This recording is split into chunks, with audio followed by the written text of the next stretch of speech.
The fundamental mindset of the armor branch, whereas infantry are confined to grid squares, we fight on map sheets. The battlefield for the armor branch is so much larger than our infantry brethren that I think it takes a different thought process in terms of being able to see the second and third order effects as you start to talk in kilometers as opposed to meters.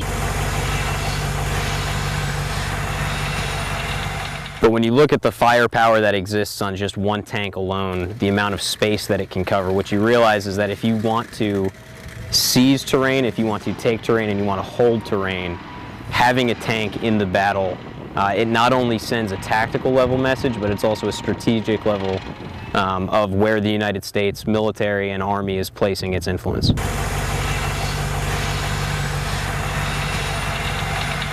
And when you combine a tank with its main gun, with the 50 cal, with 2 machine guns, with its ability to close distance with the enemy, use its armor for protection.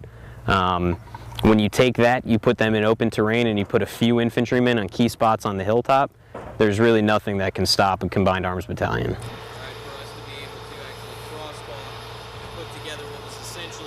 It's really a field environment for the next 9 months where we get to focus on the fundamentals. And for a tank unit, when I say that, what I mean is it's 4 individual soldiers operating in conjunction as a well-oiled machine to make the tank work. And so the deployed environment, it puts my soldiers living in the same barracks. They're building those relationships with each other. And then the ample amount of field time that comes from being the main unit that's out here training means that we get to spend much more time maneuvering in the field and learning our craft than we would in a garrison environment.